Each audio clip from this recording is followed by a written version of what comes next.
So why don't we go ahead and get started? We are at 23 participants right now, and some more people might be joining us. Good evening, everyone. Welcome to the information session on Central Middle School's open enrollment process.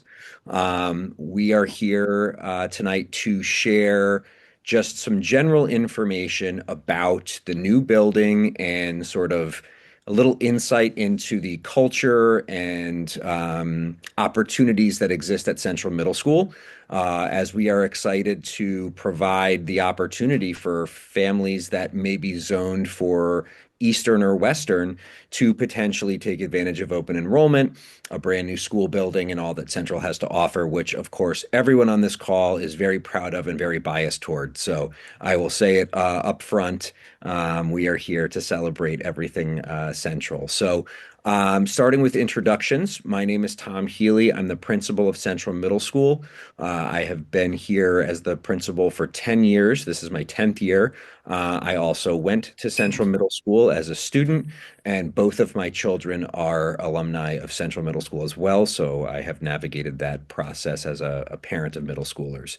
And I will just go down the line on my screen and allow each of my staff members who were able to join tonight to do a brief intro for themselves as well. So, Mr. Trungati.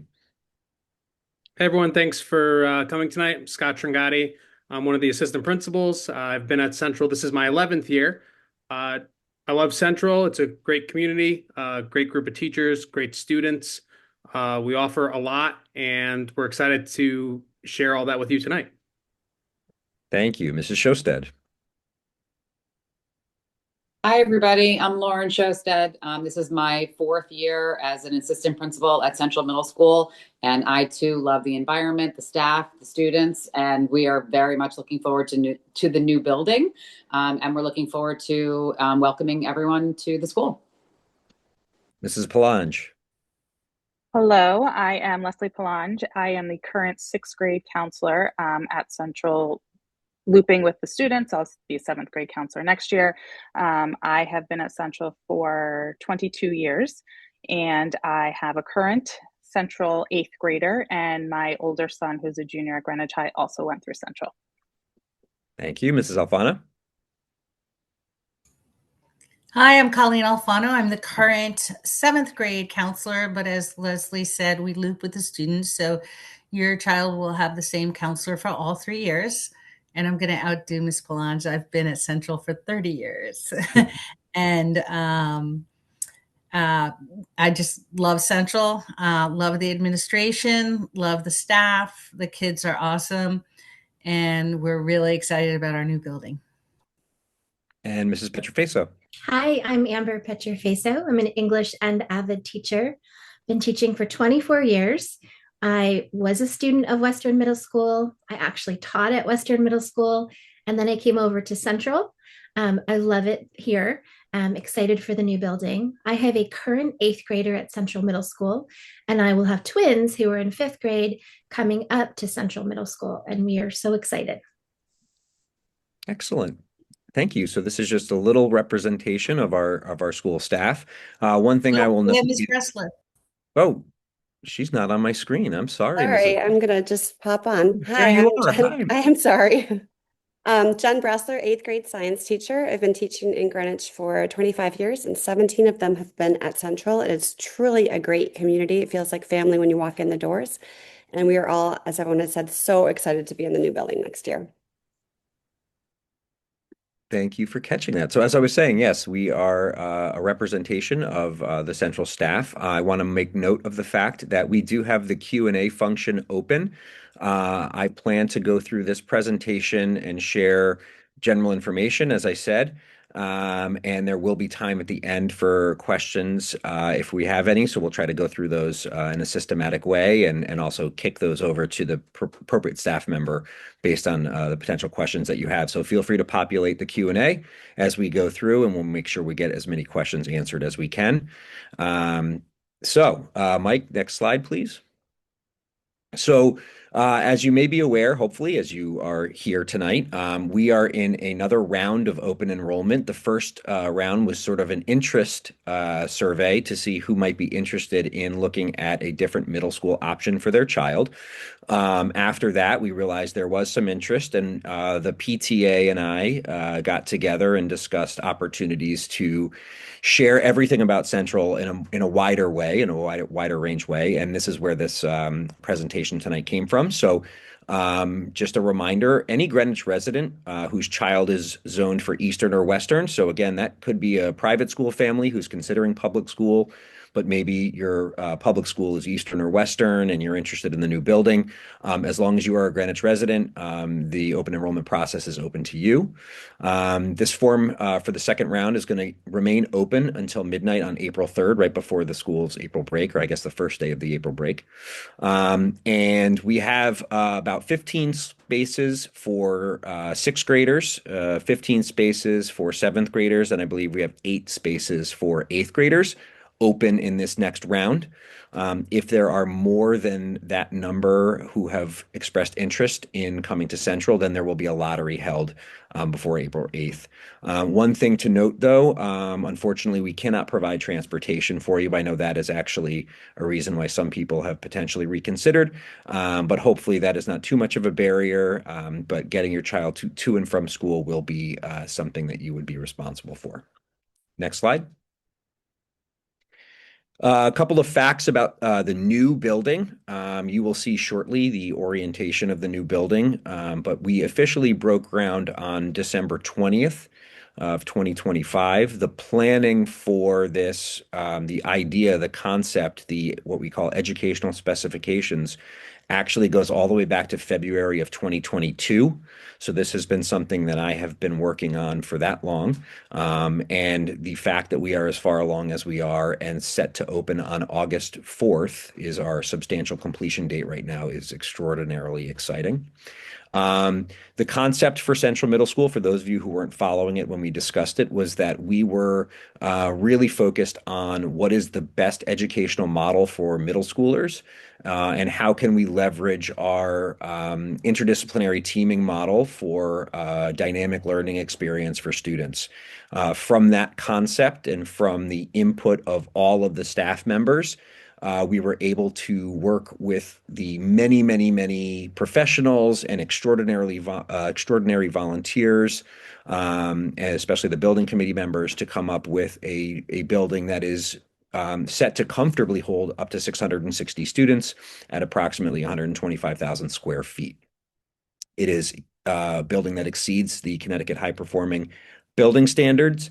And as I just mentioned before, it is still set to open on time, despite the fact that we have multiple feet of snow for the first time in at least a decade, if not 20 or 30 years. They are still set to have the building ready for us, to teachers, to start to move into in August and welcome the students soon after that. Next slide. So here's the site plan for the new building. For those of you who may be familiar with the neighborhood of Central, if you look in the upper left-hand corner of the picture here where you see Indian Rock and Sandwich, thank you, Mike. That is basically where the upper parking lot and current building sits. The new building, which you see here, is behind the current building. Once that building is complete, we will be moving in, and the current building will be taken down in phases, starting with the area of the building that is closest to the new building, which is currently our media center and sixth grade wing, followed by our gym, which is closer to that parking lot in the sort of near bottom left-hand corner there, that little roundabout. Yep, that's our lower lot right now. For those of you who are familiar, you see our tennis courts are not moving. It says existing tennis courts right there toward the bottom. That's a good landmark for you. And then the rest of the building will be taken down and the fields will be placed on top of that. One thing to note, that there will be some phasing in the parent drop-off and pickup line, which is the one coming off Indian Rock and toward the building. That will eventually be where parents come in and out of. And then the road closest to Orchard Street, you'll see a little U shape coming off of Orchard Street. coming off of Orchard Street, that's our bus loop right there. It's going to go along the building and then come back out deeper on Orchard Street. There will be a period of time at the beginning where the parent drop-off loop is not finished yet. So the fire lane behind the building will serve as a temporary parent drop-off loop where you're able to come in off of Orchard, go around to the front of the building, and then back out onto Orchard until about October when the entire driveway is complete. Next slide. This is just a rendering of the front facade of the building through the feedback process and the architectural process. It was determined that based on the topography of our landscape, we have some lovely stone and wood where we are. So they wanted to keep to the natural landscape, and that was why this was chosen as the two materials to be used on the exterior of the building. You'll see there is a main entrance there that sort of has an awning over it where those two lovely people seem to be walking into, very, very happy people walking into Central Middle School. And then to the left in front of where that car is, there's another glass area right there. Yes, thanks, Mike. That is a secondary entrance, which will essentially be used for the public when the building is being rented, because that portion to the left, all stone, is our gym. And often our gym is rented for outside activities, and that will allow us to kind of keep the public access to that side of the building. Next slide. Here's a floor plan of the first floor of the new building. We are very excited. We wanted to keep the what we call unified arts or elective areas very front and center to all of what we do. So as you see, when you come in the main entry, the admin offices, our counselor offices, and the nurse are all in that blue area there immediately to the right. The center of the entire building here is the auditorium with the music classes on the outside of that in that light purple. The media center, we have always wanted to serve as a very central feature of our new building. So that is in the actual center of the building, because the grayed out area of this image you're looking at right now, and even that wider gray area across the whole back of the building, is what our second floor academic area will be. And you'll see that on the next slide. But there we have our gym, our cafeteria. We have family consumer science on the right in red, and technology, and the purple is our art room. So all of these are really our multi-grade level, multi-use elective areas. Next slide.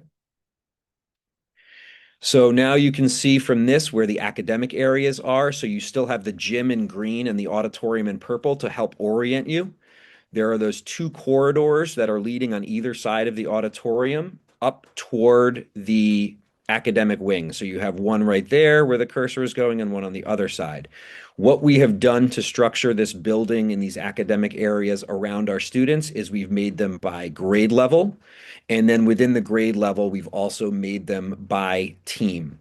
So what you see in each of the pods, let's say, Mike, if we're looking at the sixth grade pod on the upper right, you basically can see the orangish rooms that are sort of next to each other right here. Those are our science rooms.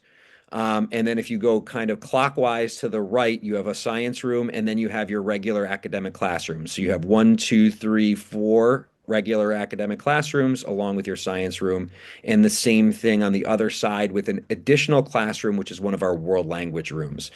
The classrooms in the yellow are academic labs. Those are for special education purposes. Those students are on team as well. So in essence, what you basically have is you have an academic neighborhood where you have all of the sixth graders in one area of the building. And from that, they're subdivided into their teams, where you would have, in an ideal full teaming model, 2 English teachers, 1 social studies teacher, 1 math teacher, and 1 science teacher, and a special education teacher. So that captures one team on one grade level. And then obviously, as you go through the rest of the building, you see how that's doubled for all of the grade levels. So that's how our academics are structured, to keep those teams, those interdisciplinary teams, working together. And the pink area in the middle of all of those classrooms, you see there's 6 different pink areas. Those are our common areas for each of those teams. And we do have images of this later on that you'll see. But what we also really embrace here at Central is expanding the learning out of the classrooms and into more collaborative spaces. So if you ever come to Central, if you've had a child at Central before, you know you can often walk down the halls and see two or three kids sitting on the floor collaborating. We wanted to make that opportunity something a bit more comfortable than just sitting on the floor in the hallway. So we structured these common areas where kids can be going out into the hallway and extending their learning or collaborating with others, or teachers can combine classes in ways that are more supportive of learning than just being in a hallway. Two other important things to note are what we call the knuckles, where you will see where it says floor captain suite. I will be honest with you, I don't know what a floor captain is, but it was a name that came out of our ed specs. So I think the assistant principals might be renamed floor captains. I'm not 100% sure. I see Ms. Shostad's very excited about a potential new name, and Mr. Trungatti loves titles.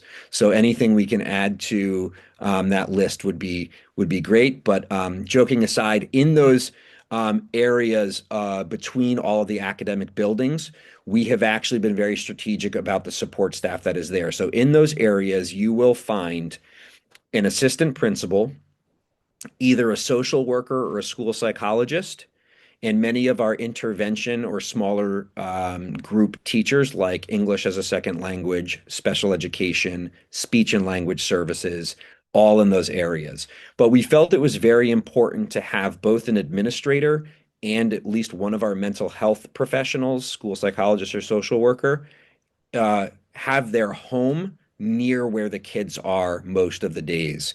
So while my office or the principal's office will remain down by the front door, as well as the grade level counselors will remain there, there is administration and mental health right in the midst of where everybody is every day. Next slide.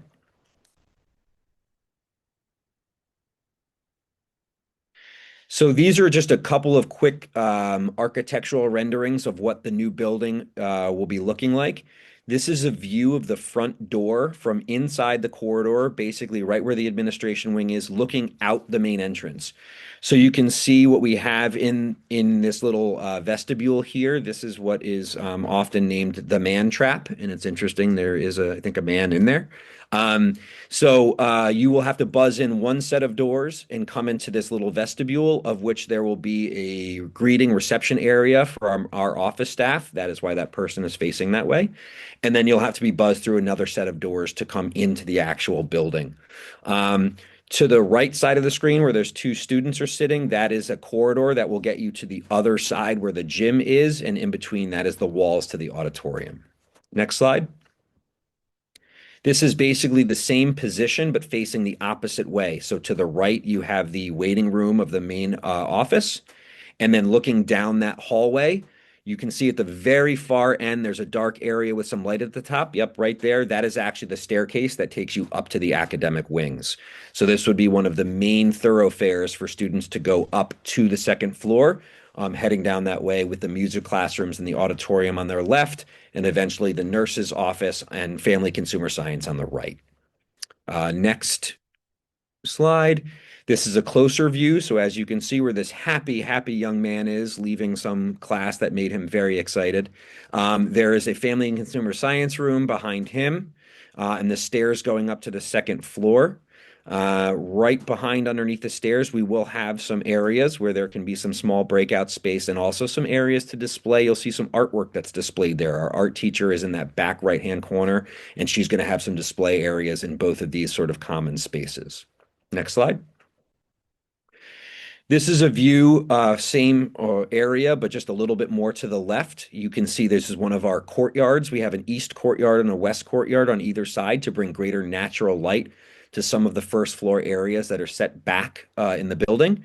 And to the left of this picture is the corridor that is on the opposite side of the auditorium that can get you to the other staircase with the media center in between. Next slide. This is just an image of what the courtyard will look like. To know we are very thorough, you can actually notice that in this particular slide, they projected what it would look like at noon on May 21st. So if you're ever wondering what sunlight your child will experience at noon on May 21st in this west courtyard, here you go. Next slide. This is from the inside of the media center. You can see at the back wall there is one of the courtyards, so that's how they're getting some of their natural light. But we will not only have our circulation desk and some student seating area and our bookshelves, but on the back side underneath where that quote is, there's a teaching wall and a teaching space as well as bookshelves. We also have in the media center three different breakout rooms where students can do green screen video recording, they can make podcasts, or they can have other small group opportunities in a more private, quiet setting that teachers can monitor from bringing their classes down to the media center. Next slide. Here is the other side of the other corridor on the other side. So to our right, where that glass case is our auditorium wall. And to the left is the gymnasium wall right there. And all the way down at the end of that hallway in the very back, you can see the next set of staircases going up to the academic pods again. And next slide. Our gymnasium is here. It is very comparably sized to the one we have currently. Since we and all the other middle schools also use high school regulation basketball courts, we made sure that we will retain the high school regulation basketball courts, not only for our teams, but also for any rentals. And also we have our pull-out bleachers there. There are locker rooms, bathrooms, and a fitness center also right off of the gym, as well as doors that will exit out to the playing fields. Next slide. One thing that was very important to us when we were designing the new building is doing our best to make sure that students have grade level lunches. What we mean by that is we mean that all students in an entire grade can eat lunch together. There's a couple of different reasons why we made sure that was the case. The first is that when students do come in and they are divided into teams, we sometimes have students whose friends are on another team, and they may not have an opportunity throughout the day to have academic classes together. They may have elective classes together, which we try to work with you on, but what we can do with grade level lunches is we can always make sure that all students in the grade have lunch together so that if they have students that are not in any of their classes that are their friends, they at least know that they have their lunch together. So our lunchroom, we are going from our current building where we have two smaller lunchrooms to one large lunchroom. It should be holding up to about 235, 240 students. That was done specifically, as we said, in order to accommodate potentially two teams per grade of up to 110 or 120. So there will be service. You can't see the service lines necessarily right now, but there is good natural light and plenty of seating for the students. Next slide. This is one of the common areas I was explaining about in the academic pods. So as you can see here, in those common areas, which will exist two in each grade level or one per team, we have lockers there. We have classroom doors around the side, and then there will be traditional tables and seating areas, as well as a small group teaching space. You can see back there, there's a teacher there with maybe a small group and an interactive smartboard up on the wall. So that can be used for students or for teachers, however we like, but it is a wonderful open space where teachers can extend the learning beyond their classroom or often offer interdisciplinary opportunities, potentially, where in years past, we have found places where the English and the science curriculum might overlap with some science fiction reading and what's the science that actually is behind it. Maybe social studies and English have an overlapping experience where we're learning about a part of the world and reading a book written by an author from there, or the setting is in that country. This provides an opportunity for our teachers to get creative and bring kids together in various ways in a place where they can keep great supervision, but it's also very conducive to learning. Next slide. This is just another view of a similar pod, and you can see actually on the left-hand side, that would be the area going into what we call that knuckle or floor captain space I was mentioning before. So that is the area working your way through the actual academic pods. Next slide. This is the visual of what a typical classroom will look like. We have interactive smartboard there with plenty of whiteboard space. bookshelves and obviously collaborative seating areas between whether they're students seated in groups, breakout tables and things like that, teacher desk, and a work area. So pretty common. All of our classrooms are going to be pretty similar to that, other than our science classrooms. Obviously, I do not have a rendering of that right now, but that will have some lab stations as well as some teaching areas as well. Next slide. So that is a brief overview of what the new building is going to look like. We are fortunate that and amazed, I will be honest with you, in speaking to the construction superintendent yesterday, he said their official start date on the construction side is considered January 9th of 2025. So consider January 9th of 2025 and a building 125,000 gross square feet, and they are currently painting and putting flooring down. I've heard people tell me about bathroom remodels that have taken potentially longer. So it's quite a feat that they have put up this whole new building as quickly as they have.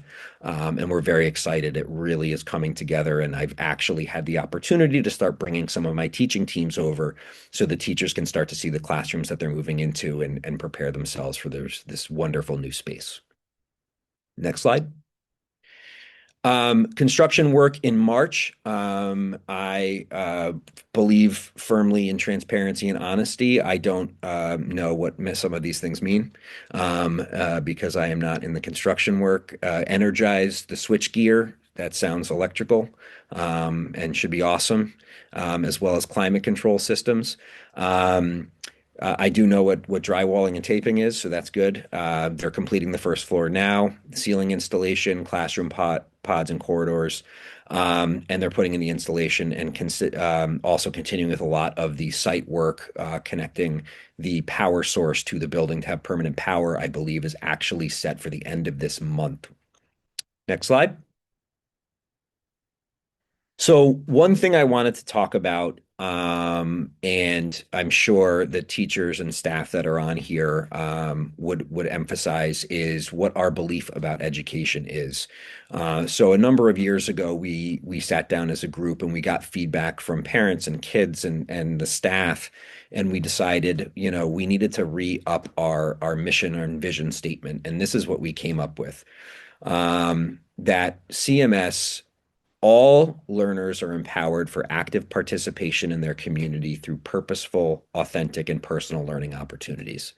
That is really something that is important, and community service and being a part of our community is something that you hear a lot about Central. There is a very strong community here. There's a wonderful partnership with our PTA. We have a number of staff members who have their students either here or have gone here. I should say their children who are here who have gone here. We actually have 3 staff members who are related by blood, a mother, a daughter, and a son. I don't know many schools that actually have that locked down. We have alumni here. We have Greenwich Public Schools alumni. Ms. Petrofaso and I actually went to high school together. Ms. Bresler went to high school and college with my wife, which we didn't know. That was in Virginia, but that was random. So there is a very, very close-knit community here, and we really celebrate that every day. And what we provide to the students through the many experiences is how they can determine what their best learning opportunities are and how they can become their highest performing selves and grow into the most successful versions of themselves going to high school. Next slide.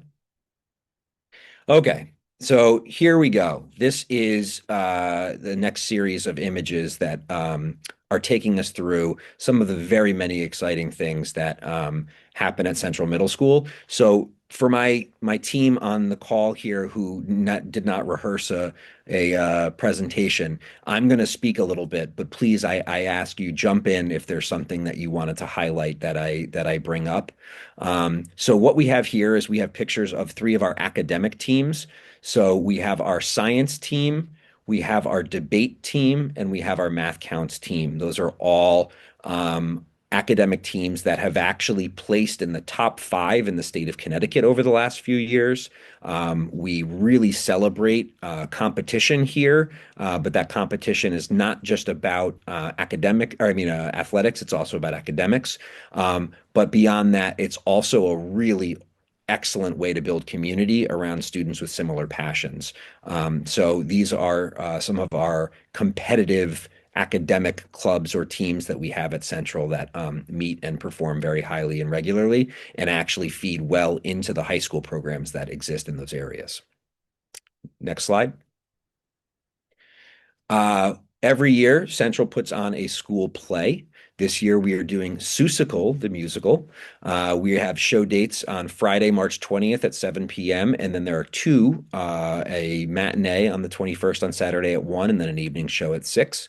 The wonderful thing about the play at Central is because of the size of our student body, any child that is interested in participating can participate, whether that is on stage or backstage. We have a very strong participation rate, and we have very strong opportunities for students in all grades. In fact, some of the major roles in this particular play were earned by sixth graders, which is quite amazing for a school-wide play. But it's a wonderful opportunity. My son actually did it all 3 years that he was here.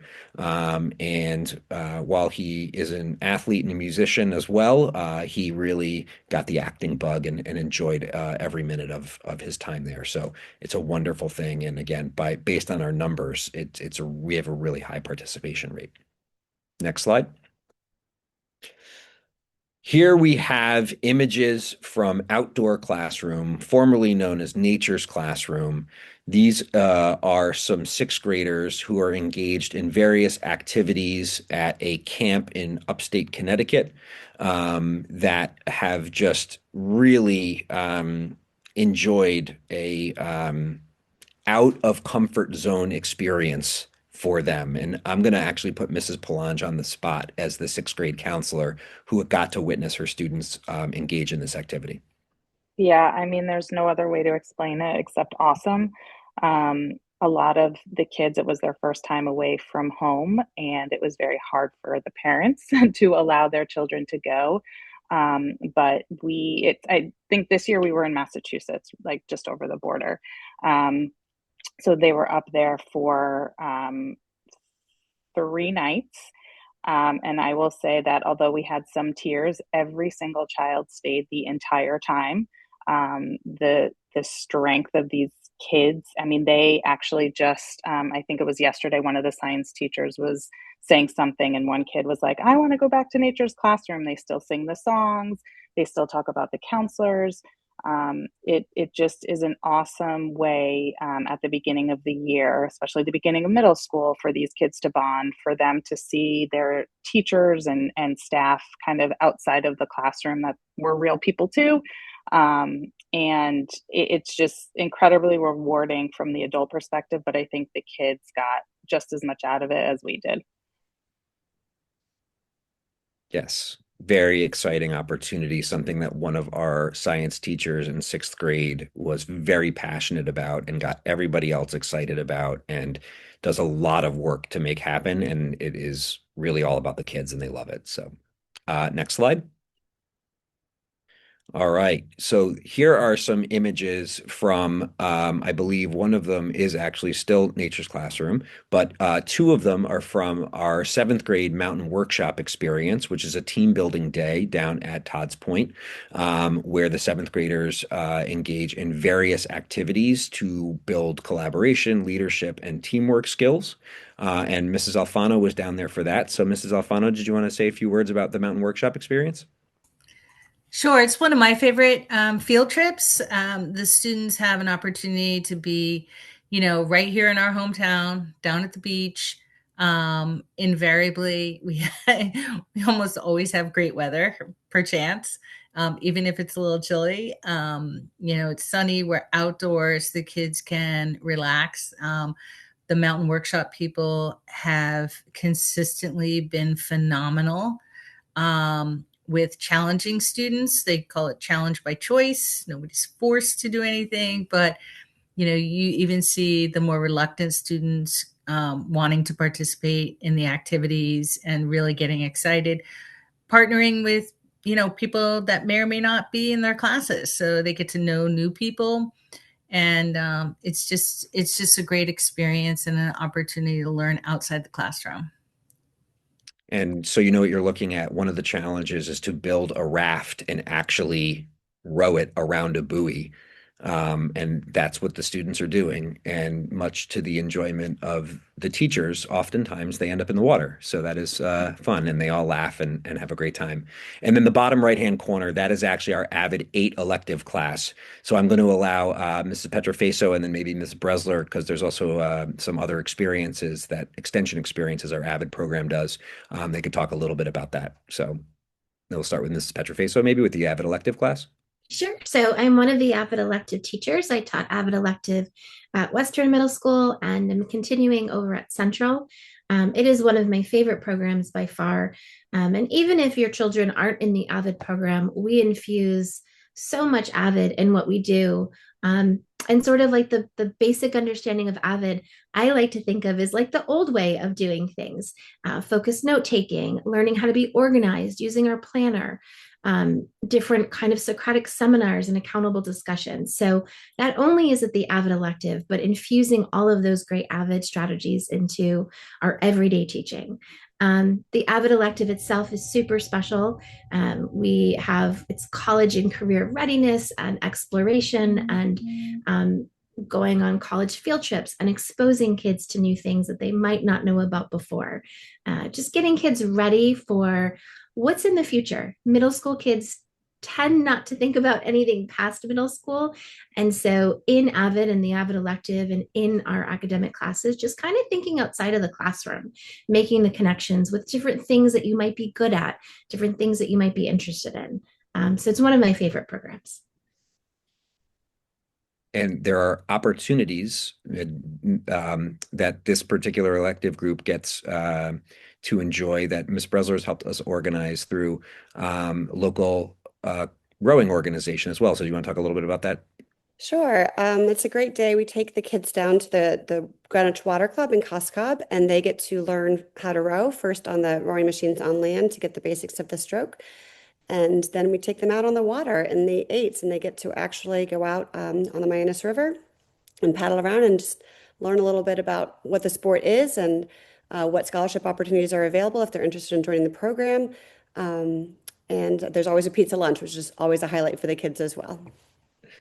So one of the things that I like about highlighting these things is that the staff here is very excited to and very creative in the ways in which they can bring the learning outside of the school and make it more authentic and meaningful and memorable for our kids. And that is something that is really has been growing over the 10 years that I've been here. And I will say it is teacher driven. It is teacher driven and PTA supported. And it is just because we have a very passionate community about what we do for kids. And these are just some of those examples.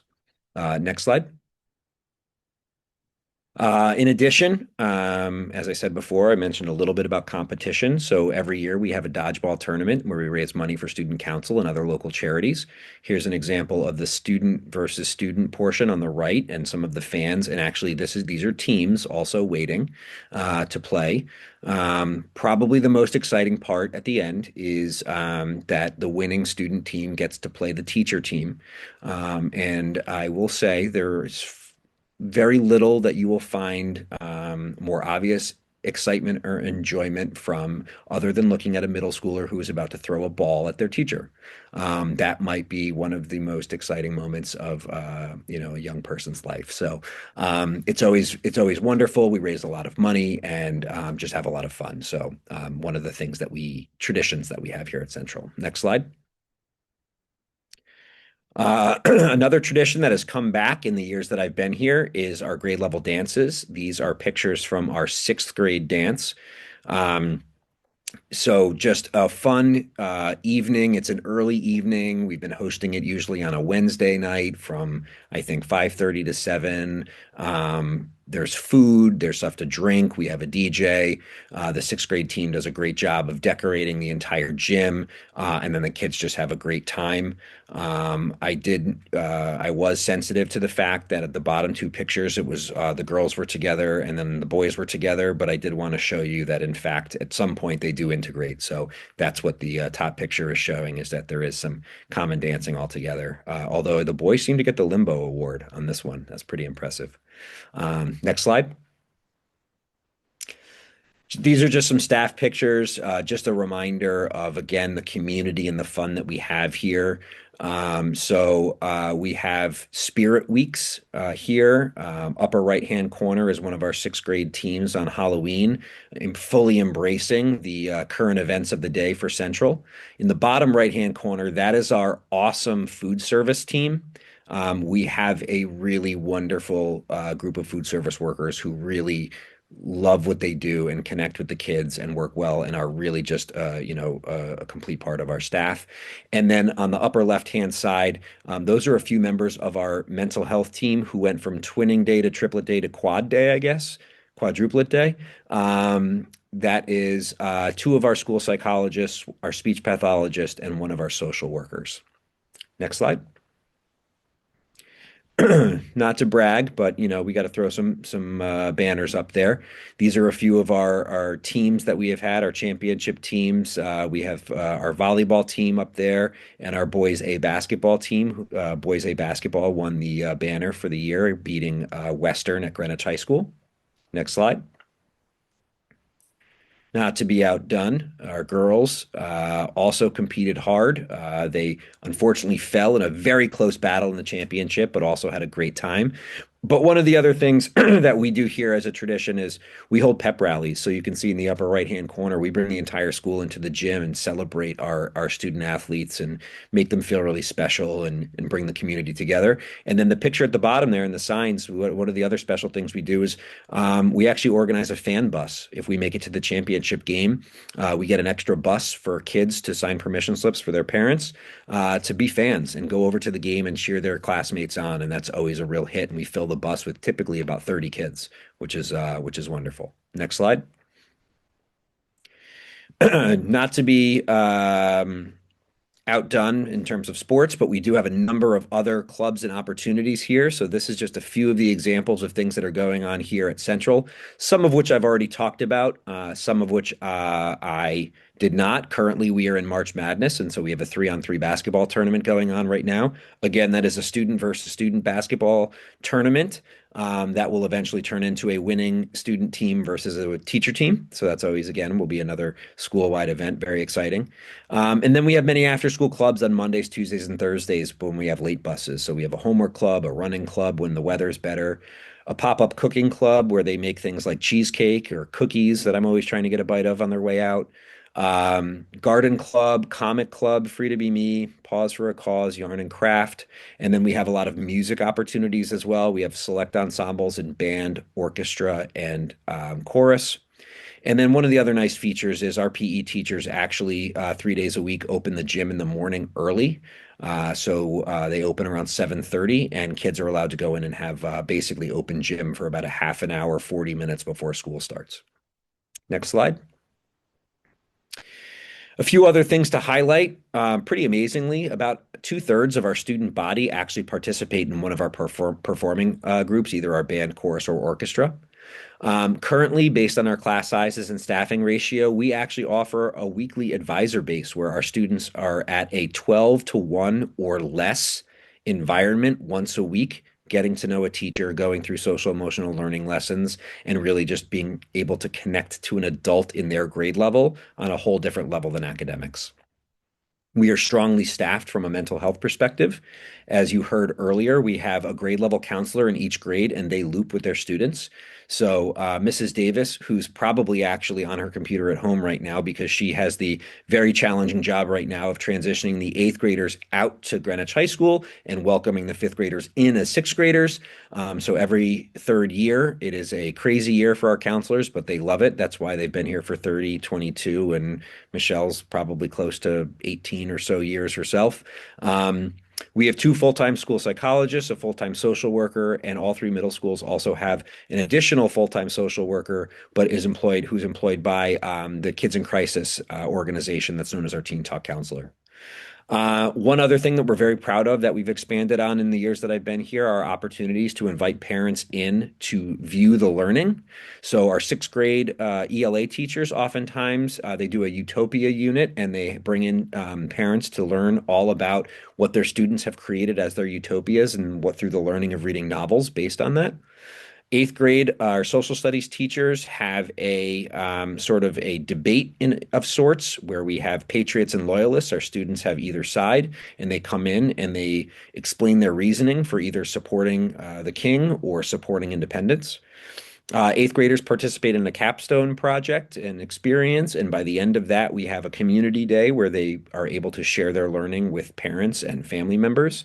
And another thing that has happened over the last few years that one of our seventh grade team leaders and math teachers, Maria Woodward, has done an amazing job curating and organizing is a career day. So on April 2nd, we are having a career day where we have over 30 people in our of our community that are coming in to talk about their jobs. Ms. Petrofaso. Like it's a challenge and we have to get parents in for seventh grade. So I'm going to come up with it. Awesome. I love it. I love it. We'll find something for them too. Or maybe they can build a raft and try to, paddle that around too. Yeah, we'll let the parents come in and do it too. Awesome. Next slide. So what is next for anyone who is interested? The open enrollment form can be found on our webpage. It's also linked here in this presentation. It is open, as I said, through midnight on April 3rd. All you need to do is fill out the form, and then we go through the process of assigning your child through Aspen so that we can get you connected. One thing that we wanted to offer this year specifically to current fifth grade families is if you have a fifth grader right now who is slated to go to either private school or to Eastern or Western, and you are still intrigued, you are able to come join our parent orientation for all current feeder school parents who would normally be coming to Central. That is going to be next week on Wednesday, March 11th at 6:30 p.m. in our auditorium. So there's no commitment there, but it's just another opportunity to hear a little bit more about the school itself and what we would normally talk to our incoming families about. And that is actually perfectly timely. I have a question here about seventh grader who's currently in advanced classes and are there advanced classes offered? I should have started with this. The curricular offerings at all three middle schools are exactly the same. All of our students go to Greenwich High School, or we're preparing them to go to Greenwich High School unless they choose to go to another school. But all of the courses that are offered at Eastern and Western are also offered here at Central. That goes down to leveling and everything else. Central actually, in fact, has a course that isn't offered at Eastern and Western. We have an advanced French course because Julian Curtis is one of our feeder schools, Julian Curtis Elementary, and that is a world language magnet school where students have the opportunity to actually take French in elementary school. It's the only elementary school where they allow that or have that. And so therefore, we have students who do come to us with a much more prior knowledge of French. And so therefore, we actually have a course for them to challenge them appropriately. So yes, so all the other courses that are offered at the other middle schools are offered here at Central. And I will say as well, the teaching approaches, the instructional approaches that we use here at Central are often very similar to those used at the other middle schools, as our district provides a lot of our professional learning and our coordinator team does a lot of work across the middle schools, and our teachers collaborate with their counterparts at the other middle schools to know and make sure that we are providing the best possible educational experience for our kids. So if there's some instructional strategy that's working well at another school, our teachers are very good about sharing it with each other and modeling and implementing that in our schools. So yes, from a content and curricular and instruction standpoint, there are a lot of similarities, which is why now that probably makes more sense as to why we focused a lot of this presentation on what the new building is going to look like and what Central offers from more of a community perspective, because that's really where you see the nuances. Our school right now, earlier question was asked about sizes. Currently, we're estimated to be around, I would say, about 150 students in the sixth grade, probably about 140 or so in the seventh grade, and For about 170 in the eighth grade for next year. I saw the question in the Q&A for next year when you go into our Aspen program. Right now we have 466 students anticipated based off of our incoming. So 176 graders, 133 seventh graders, and 163 eighth graders are our current projections for next year based off of who's either already in our school or the numbers coming from the feeder schools, which can change depending on, people moving or private school families deciding to come back to the public schools. Mrs. Alfano?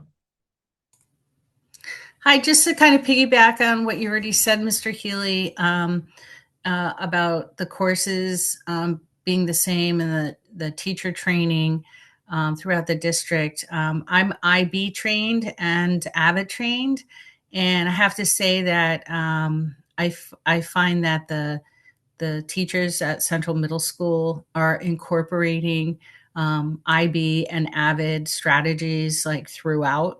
So if you're coming from ISD, which is our IB school, or you're thinking about coming over from Western, which is an AVID school, we have those things here too. So just in case you were wondering.